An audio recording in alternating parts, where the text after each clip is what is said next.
Eu queria só rapidamente explicar um pouquinho a natureza desse projeto Brasilianos. Quer dizer, o mundo está entrando numa nova etapa de comunicação pública, de mídia, né, de discussão de políticas públicas. Dizer, historicamente, você tem um modelo que fica fechado, digamos, em universidades, partidos políticos, think tanks, tudo, e que vinha para a opinião pública exclusivamente através dos grandes órgãos de mídia. Isso aí em qualquer país. Você tem a mídia regional, você tem a mídia sensacionalista, você tem a chamada mídia de opinião, que é aquela que, teoricamente, deveria filtrar os grandes temas nacionais, dar visibilidade e, a partir desses temas aí, influenciar políticas públicas. Então, nós temos, historicamente, dois centros que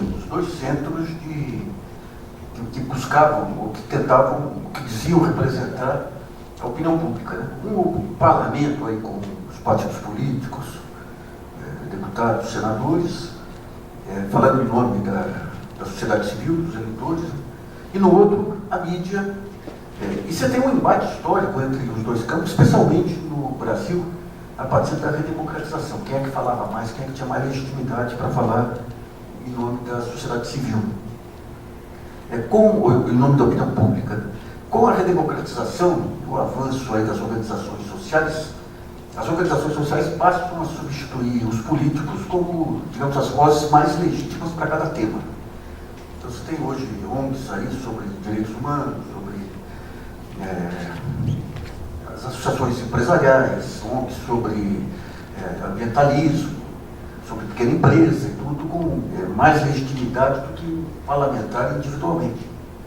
Você tem hoje, no nível de Congresso, inclusive, várias bandeiras relevantes que têm as suas bancadas hoje, mas obedecendo a essas bandeiras. Quando a gente fala em bancada da saúde, você não está pensando no parlamentar do PMDB, do PT ou do PSDB.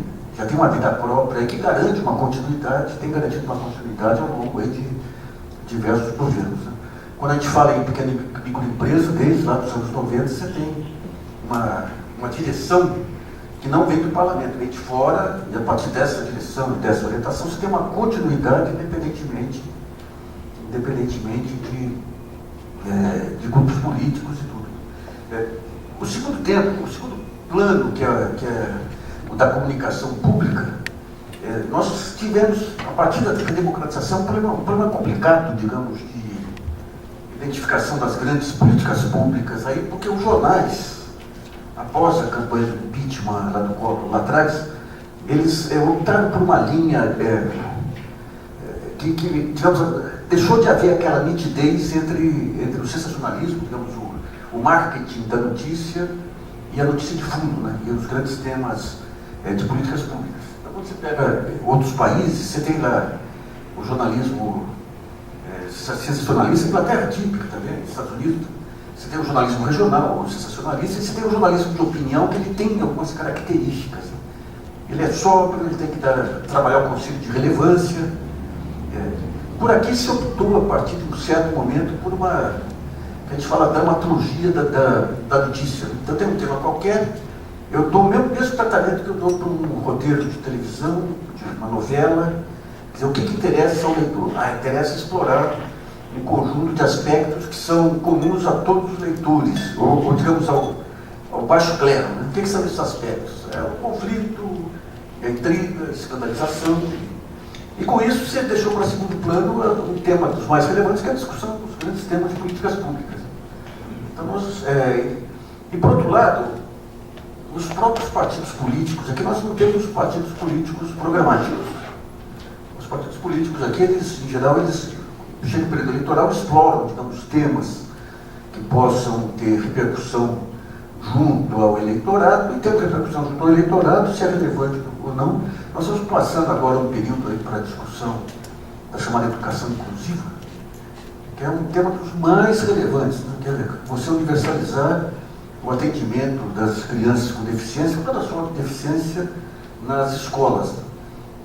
Mas você tem uma rede de instituições filantrópicas que se fizeram no período de vácuos de política pública e não querem abrir mão desse poder. Então, para você tentar estabelecer uma discussão racional, é difícil encontrar fóruns porque a mídia ela deixou de ser esse fórum. Com a internet, com as redes sociais, nós estamos num período de transição. Nesse período de transição, digamos, a primeira etapa é quando os diversos setores eles deixam de depender, digamos, da mediação da mídia para virar notícia. Ou seja, tem um determinado evento, antes para virar notícia tinha que ir um repórter fazer a reportagem, transformar em notícia. O repórter não é especializado, é impossível, ainda mais hoje em dia com essa abrangência de temas aí que você tem no país, você tem um especialista, mas ele é o dono da informação, ou o editor. Então o repórter que não tinha experiência levantava um conjunto de temas, identificava aquilo que dava maior impacto. O que dá o maior impacto não é a relevância, porque a relevância ela não, as discussões mais aprofundadas não são branco e preto, né, e tudo. Então ficava sob controle restrito do jornal e do tipo de abordagem que o jornal buscava. Então, numa primeira etapa, o que está acontecendo agora? As notícias, já de alguns anos, aí, os fóruns de discussão, as listas de e-mails já traziam notícias muito mais aprofundadas do que a mídia teria condições de comportar. Agora, cada vez mais você vai ter grupos que vão estar se organizando, juntando informações, massa crítica de informações, dentro da internet, numa primeira etapa. Mas ainda de uma forma muito pulverizada. Você vai no Facebook, tem de tudo, né? Desde quadrilha de pedófilo até discussão de energia nuclear. Então é um caos inicial. Esse caos vai se organizando a partir de um determinado momento. Você tem as armadilhas das polarizações que são muito mais frequentes dentro desse ambiente distribuído do que dentro de um ambiente mais concentrado. Porque eu estou lá, eu começo a curtir, daí eu tenho alguém que pensa que nem eu vou lá.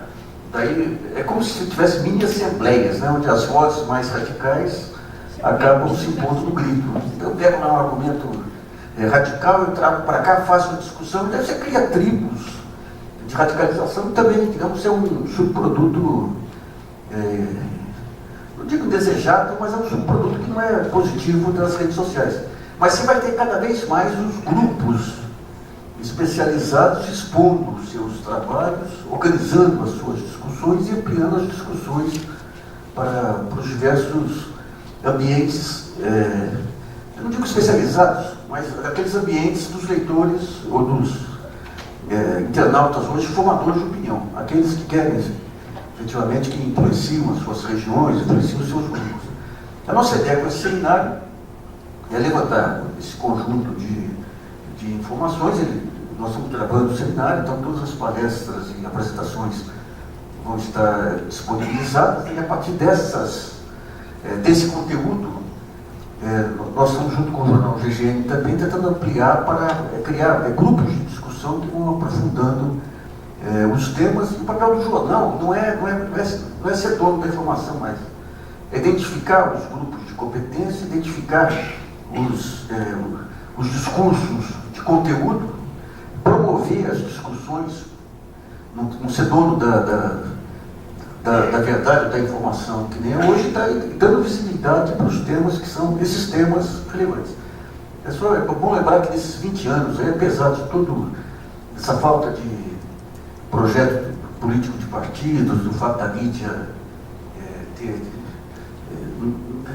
não ter optado, digamos, por esse jornalismo de opinião, o fato da academia ser algo muito fechado, ainda o país logrou criar grupos de competência em diversas áreas aí, com abrangência de país de primeiro mundo. Hoje nós temos grupos de primeira discutindo políticas sociais, políticas de saúde, gestão, inovação, agronegócio, pequena e microempresa. Então o conhecimento ele existe.